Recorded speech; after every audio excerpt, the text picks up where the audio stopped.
하나님 아버지라는 제목으로 오늘 말씀을 함께 나눌 때 말씀을 통해 주님의 은혜가 충만히 임하시길 소망합니다. 한 2년 전이었을까요? 2년 전 아주 맑은 좋은 날이었습니다. 아마 이맘때였던 것 같습니다. 그때 당시에 제 아내와 당시 7살이었던 제 아들과 연을 날리러 서대전 공원을 방문했습니다. 근데 그때 마침 사물놀이 행사도 하고 있었고 주말이라 사람들이 매우 북적이었습니다. 그런데 연을 날리는 게 그리 쉽지만은 않더라고요.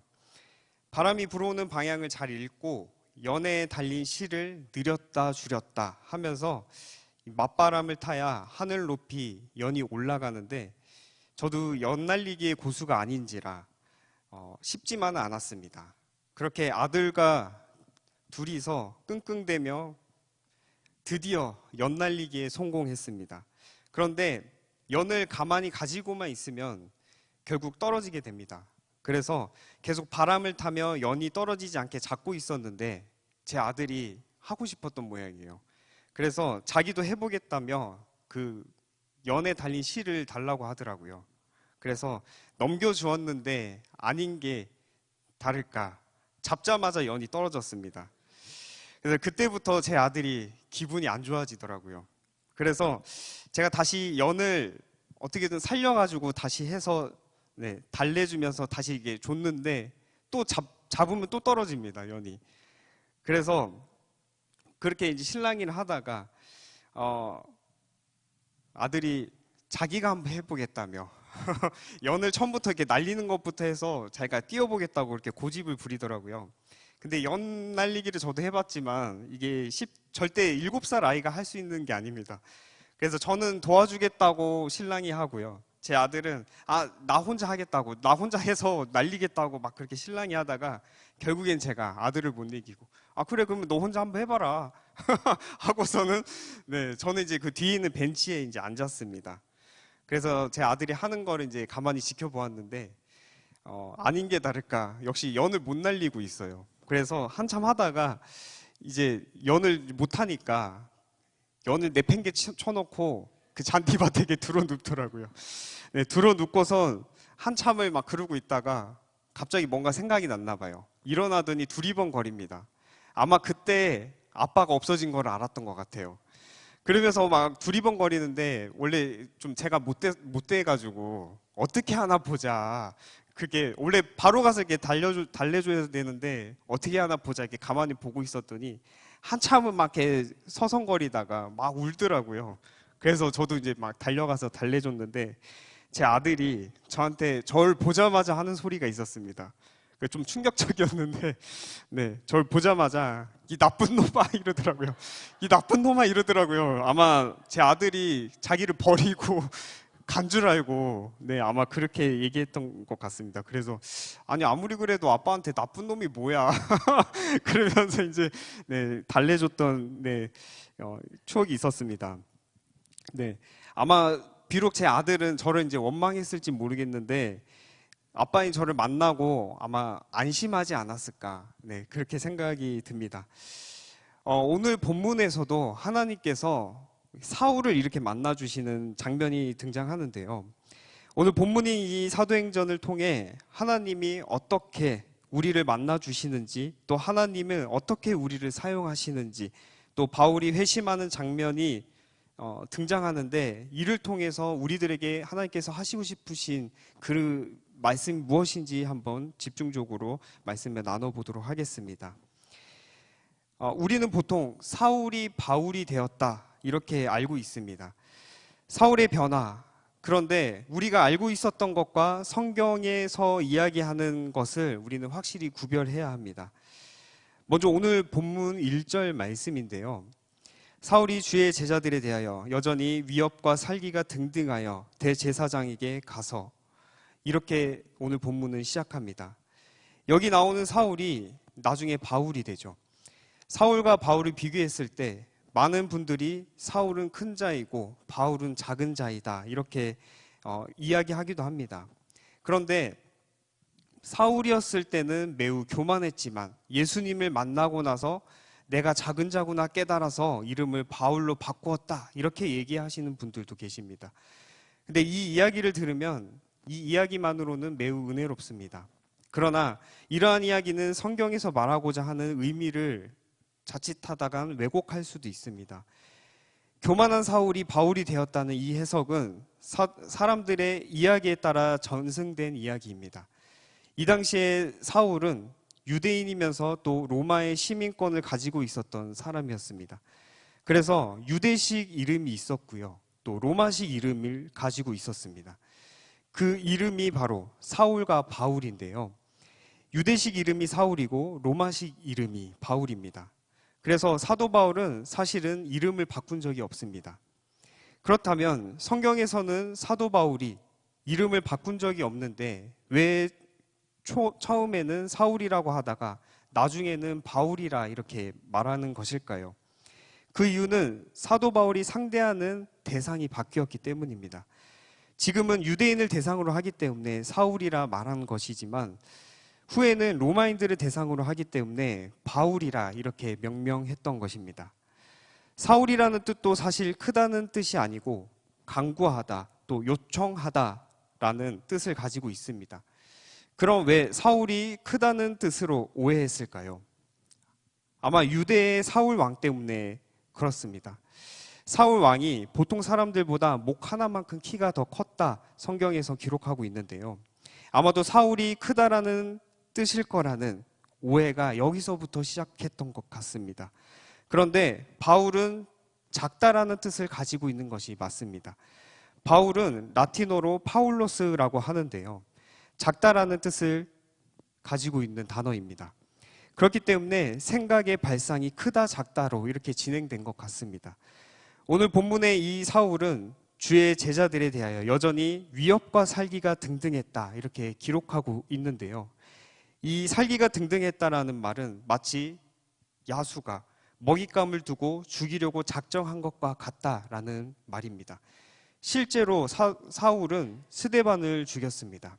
그것으로도 부족하여 이 사울은 대제사장을 찾아갑니다. 그리고는 이 대제사장에게 말합니다. 오늘 본문 2절 말씀인데요.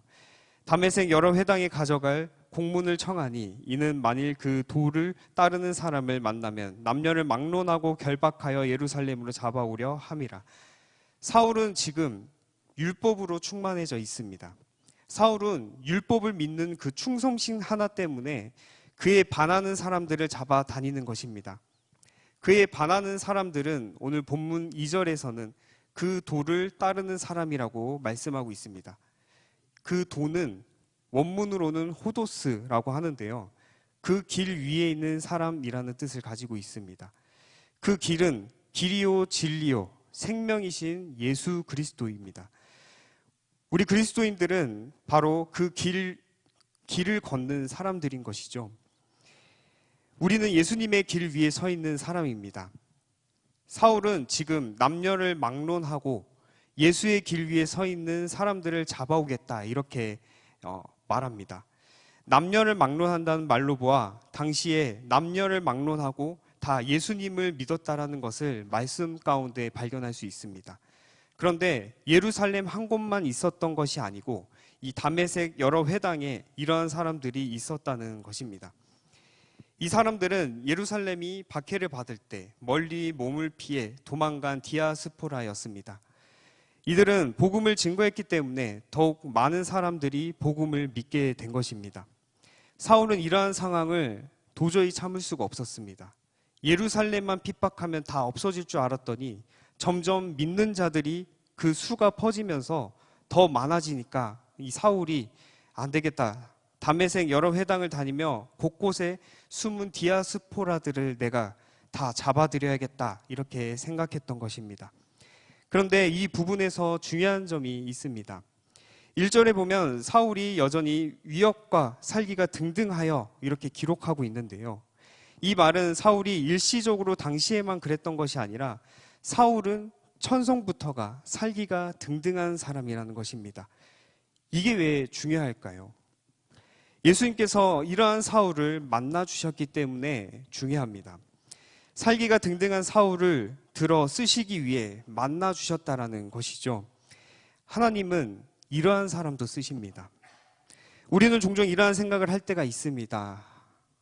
하나님은 과연 저런 사람을 쓰실까? 저렇게 폭력적이고 사악하고 저렇게 성질이 더러운 이런 자를 쓰실까? 그런데요, 오늘 본문에 보면 하나님이 쓰시고자 하신다면 그 사람이 어떤 사람인가는 그리 중요하지 않습니다. 하나님의 시기와 때에 따라 그에 맞게 그 사람을 하나님 나라를 위해 도구로 사용하십니다. 사울도 마찬가지입니다. 사울은 태생이 폭력적이고 여전히 살기가 등등한 사람인데 그러한 사울을 사용하시기 위해 예수님이 등장하시죠. 오늘 본문 3절 말씀인데요. 사울이 길을 가다가 다메섹에 가까이 이르더니 호련히 하늘로부터 빛이 그를 둘러 비치는지라. 하늘로부터 빛이 비추어 사울을 둘러 비치게 됩니다. 그런데 이때 사울이 눈이 멀게 되죠. 그리고는 4절에 보니 사울이 그 즉시 땅에 엎드립니다. 빛은 원래 어떠한 역할을 하나요? 원래 빛은 어두운 곳을 비추는 역할을 하는데 사울에게 비추어진 빛은 오히려 사울의 눈을 어둡게 하였습니다. 무슨 이유 때문에 그랬을까요? 우리의 눈은 적응시라는 것이 있는데요. 밝은 방에 있다가 캄캄한 어두운 방에 들어가면 순간적으로 아무것도 보이지 않습니다. 그러나 시간이 지나면 서서히 방이 흐릿하게 보이기 시작합니다. 혹시 이러한 경험을 실제로 경험해 보셨나요? 저도 그런 경험을 한 일이 있었는데요. 예전에 어릴 적에 여름방학이 되어 외할머니 댁에 놀러 간 적이 있었습니다. 그곳은 가로등도 없는 정말 완전한 시골이었는데 밤이 되면 정말 아무것도 보이지 않습니다. 놀러 간 그날 밤이 되어 잠을 자려고 방에 불을 끄고 더듬더듬하며 침대에 간신히 누웠는데 당시에 도시에 살았던 저는 매우 당황했습니다. 그런데요, 신기하게 시간이 지나니까 제 손도 보이고요. 방 안에 사물들이 점점 보이기 시작했습니다. 사울의 경우는 그 반대의 경우인데요. 그렇게 어둠 속에 있다가 밝은 거실로 나오게 되면 눈이 부셔서 눈을 제대로 뜨지 못합니다. 우리는 어두운 세상에 살고 있습니다. 주변이 다 어둡기 때문에 누가 누구에게 오물이 묻었는지 내 모습이 어떠한지조차 우리는 분별하기 어렵습니다. 오직 그것을 분별하실 분은 빛이시고 진리이신 예수 그리스도밖에 없습니다. 예수님의 밝은 빛을 통해서 내 자신을 보았을 때 그제서야 내 자신의 모습을 깨닫고 회심할 수 있게 됩니다. 우리는 오직 예수님을 통해서만 하나님께로 갈 수 있음을 알게 되는 것이죠. 그런데 이러한 예수님의 빛을 거부하는 사람들이 있습니다. 어떤 말씀을 들으면 이 말씀은 누가 들어야 하는 말씀인데 이렇게 생각하고 나를 들여다보려 하지 않는 것이죠. 오늘 사도행전 9장의 말씀이 내 삶에 일어나려면 예수님의 빛을 통해 내 자신을 발견해야 합니다. 예수님의 빛, 즉 말씀을 통해 내 자신을 발견한다면 내가 이렇게 살아서는 안 되겠구나 라는 것을 알게 되고요. 오늘 본문의 사울이 180도 달라진 것처럼 내 삶이 변화하기 시작합니다. 사울은 자신이 무슨 일을 하는지도 분별하지 못하는 그저 폭력적이고 살기가 등등한 사람인데 그를 향해 예수님의 강한 빛을 비추니 순간적으로 눈이 멀게 되었고 사울은 자신이 예수님을 만났다는 것을 곧 깨닫게 됩니다. 그리고 회심하게 되죠. 그런데 오늘 본문에 보니 빛만 있었던 것이 아닙니다. 또 무엇이 있었을까요? 4절 말씀입니다. 땅에 엎드려져 들음에 소리가 있어 이르시되 사울아 사울아 네가 어찌하여 나를 박해하느냐 하시거늘. 예수님은 빛으로 내 삶을 바라보게 하시고 거기서 끝나는 것이 아니라 예수님의 소리, 즉 말씀이 임합니다. 우리가 그 말씀에 귀를 기울일 때 이 부족한 내가 어떻게 변화될 것인가, 내 자신을 뛰어넘는 진리가 무엇인가 알 수 있게 됩니다. 그래서 우리가 예수님 믿을 때 첫 번째는 내 자신의 연약함을 바라보는 것이고요. 두 번째는 말씀을 들어서 그분의 진리로 나아가는 것이 중요합니다. 그래서 빛과 소리가 중요한데요. 사울에게 예수님이 뭐라고 하셨나요? 사울아, 사울아, 네가 어찌하여 나를 박해하느냐? 예수님께서 사울을 2번 부르십니다. 사울아, 사울아. 이것은 사도행전의 저자인 누가가 말씀을 기록하는 문법적인 습관이기도 한데요. 정말 중요한 예수님의 말씀을 기록할 때 이렇게 2번 반복합니다. 누가복음에서는 예수님께서 마르다야, 마르다야 이렇게 부르신 적이 있었고요. 시모나, 시모나 부르신 적이 있었습니다. 단순히 호칭을 부르는 데서만 끝나는 것이 아니라 예수님이 상대방을 깨우칠 때 이렇게 2번 부르십니다. 하나님을 모르고 암흑 가운데 자신만의 세계에 빠져 헤매고 있는 그러한 사람들을 부를 때, 그리고 예수님 자신의 영향력 안으로 부르실 때 항상 예수님께서는 2번 부르십니다. 오늘 본문의 사울을 부르실 때도 이제 예수님의 때가 되어 사울을 깨우치시기 위해 부르셨습니다. 회심하기 전 사울은 자신의 생각에 갇혀 있었습니다. 사울은 유대교에 대한 믿음에 대해 나무에 달린 자는 다 저주받은 자이므로 예수도 저주받은 자이다. 그는 하나님일 수 없다. 하나님의 아들일 수 없다. 이런 율법적인 생각들과 고정관념들로 사로잡혀 있었습니다. 예수님은 그러한 사울에게 다가가셔서 그를 깨우치시죠. 사울아, 사울아, 어찌 나를 박해하느냐? 여러분, 예수님의 이 간절한 마음이 느껴지시나요? 내가 너무도 아끼고 사랑하는 나의 자녀가 왜 이렇게 되었는가? 살기가 등등하여 대적하는 이 모습을 보시고 예수님은 얼마나 마음 아파하셨을까요? 그래서 사울을 깨우치시기 위해 사울의 이름을 2번 부르십니다. 사울아, 사울아. 이 말씀이 이 당시에 사울에게만 해당되는 말씀이 아닙니다. 오늘날 여기 서 있는 저를 포함해 여러분들을 깨우치시기 위해 이름을 2번 부르십니다. 아무개야, 아무개야, 내 아들아, 내 딸아, 어찌 방황하느냐?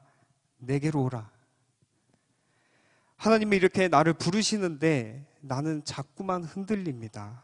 왠지 모르게 자꾸만 불평만 듭니다. 찬양 중에 하나님 아버지라는 찬양이 있습니다. 혹시 들어보신 적이 있으신가요? 이 찬양은 이렇게 시작합니다. 하나님 제게 참 두려운 게 많습니다. 맞죠? 저는 가정만 생각하면 너무 두려워요. 아니, 건강만 생각하면 너무 두렵습니다. 앞으로 미래가 너무 어두워요. 불안해서 잠이 오지 않습니다. 저는 사랑과 관계만 생각하면 너무 답답하고 두렵습니다. 다음 마디에서 이렇게 이 찬양을 고백합니다. 잘 모르는 것도 너무 많습니다. 하나님, 나는 남들보다 아는 것도 없고요. 무언가 열심히 배우려고 하는데도 나이가 너무 많아서 배우는 게 더뎌요. 또는 나이가 너무 어려서 경험이 부족하다 보니 뒤처집니다. 나는 엉망진창인 것 같아요. 이 찬양은 그래서 다음 마디에 이렇게 고백합니다. 부끄러운 일은 헤아릴 수도 없고, 주변에서 이렇게 말합니다. 너 참 심실하다. 주말에도 쉬지 않고 교회에서 봉사하고 평일에도 수요 예배에 나오고 또 새벽 예배에 나가고 정말 좋은 일도 많이 하고 참 멋지다. 이렇게 박수치지만 나는 알고 있죠.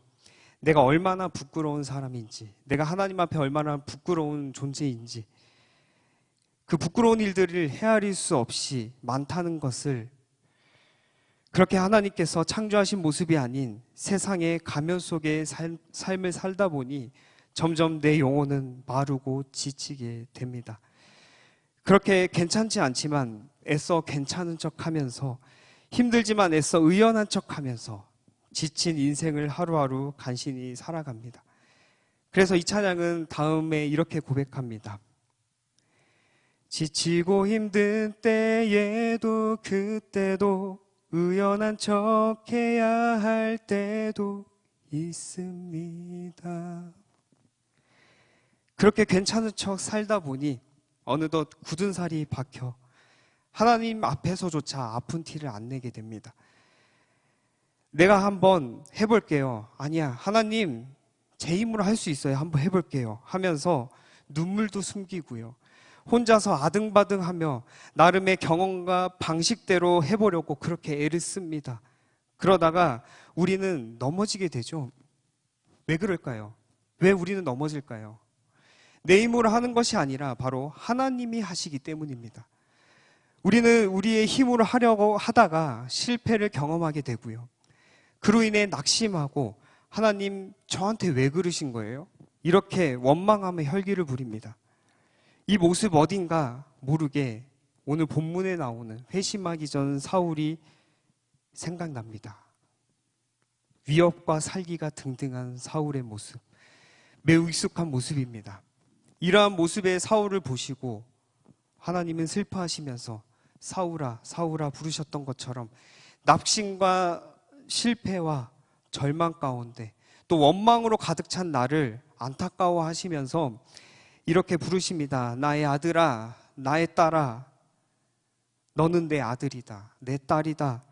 이 말은 내가 하나님을 아버지라 부를 수 있다는 말입니다.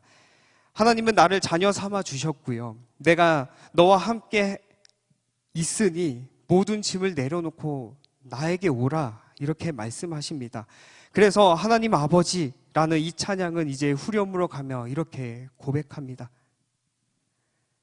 그래도 하나님 아버지, 하나님을 아버지라 부를 수 있어서 난 참 좋습니다.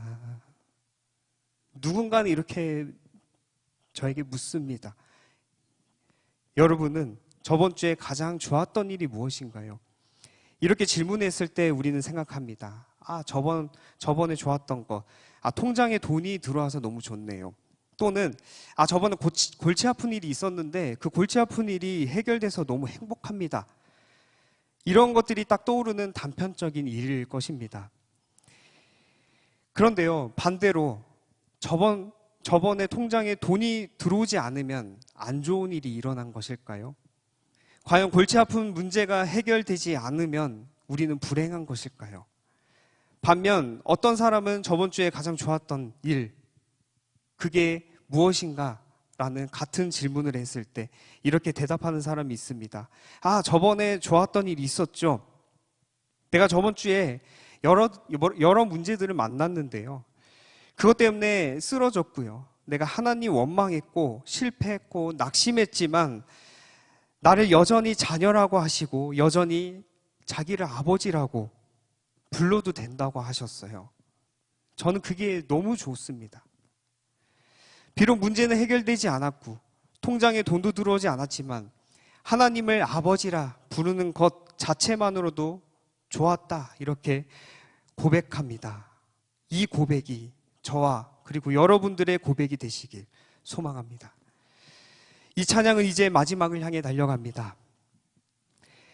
오 나의 하나님 아버지, 하나님을 아버지라 부를 수 있어서 난 참 다행입니다. 누군가 또 이렇게 물어봅니다. 저번 주에 정말 다행이었던 일이 있나요? 그렇게 물어봤을 때 그럼 우린 또 생각합니다. 저번에 걱정했던 일이 있었는데 아무 일 없이 무사히 그 걱정된 일이 넘어갔습니다. 정말 다행인 것 같아요. 그런데요, 여기서 또 우리가 생각해 봐야 할 것은 걱정하고 염려했던 그 일이 결국 일어나게 되면 그게 불행한 일일까요? 어떤 사람은 같은 질문에 이렇게 대답합니다. 저번 주에 다행이었던 거 있었죠. 사실 하나님한테 제가 못할 짓 했거든요. 근데 하나님 저한테 여전히 너는 내 자녀라, 아버지라 불러도 된다, 이렇게 말씀하시네요. 나는 그분이 아버지라 취급 안 했거든요. 그냥 동네 아저씨라 취급했거든요. 저는 하나님 원망했거든요. 그런데 여전히 아버지라 불러도 된다, 이렇게 말씀하시네요. 저는 그게 정말 다행인 것 같아요. 오늘 저녁 이 고백이, 다행이라는 이 내용이 바뀌시는 오늘 저녁이 되시길 간절히 소망합니다. 오늘 본문에 등장하는 살기가 등등한 이 사울이라고 예외가 아니었습니다. 사울에게도 하나님은 아버지 되셨고요. 그를 사용하시기 위해 예수님을 통해 그를 부르십니다. 사울아, 사울아. 사울의 입장에서는 이게 얼마나 다행일까요? 그런데요, 예수님은 사울을 이렇게 만나주셨는데 왜 만나주셨을까요? 사도로서 자격이 되어서 예수님이 만나주셨던 것일까요? 아닙니다. 사울은 예수님의 제자들을 박해했던 망나니 같은 사람입니다. 당연히 사도로서 자격도 없었습니다. 그럼에도 불구하고 사울이 사도 바울이 될 수 있었던 것은 예수님의 전적인 은혜로 된 것입니다. 우리가 말씀을 통해 발견할 수 있는 예수님은요, 이렇게 자격이 없는 자에게 찾아오셔서 과분한 자격을 주신다는 것입니다. 우리도 마찬가지로 자격이 없는 자이지만 오늘날 이 자리에 여기 서 있는 저를 포함해 성도로, 집사로, 권사로, 장로로, 또 예수 그리스도의 전적인 은혜 가운데 우리를 이렇게 세워주셨습니다. 그리고 계속해서 끊임없이 우리의 이름을 부르십니다. 그냥 어디 은행에서 아무개 손님 순서 됐으니 오세요가 아니고요. 이런 것이 아니라 너무도 안타까운 심정으로 정말 나를 살리시기 위해서 간절히 부르시는 이 예수님의 부르심을 듣고 응답하시는 오늘 저녁 또 여러분들이 되시기를 소망합니다. 그리고 오늘날 나의 이름을 2번 부르시면서 나를 깨우치시기 위해 다가오시는 예수님을 진정으로 만나게 되시길 소망합니다.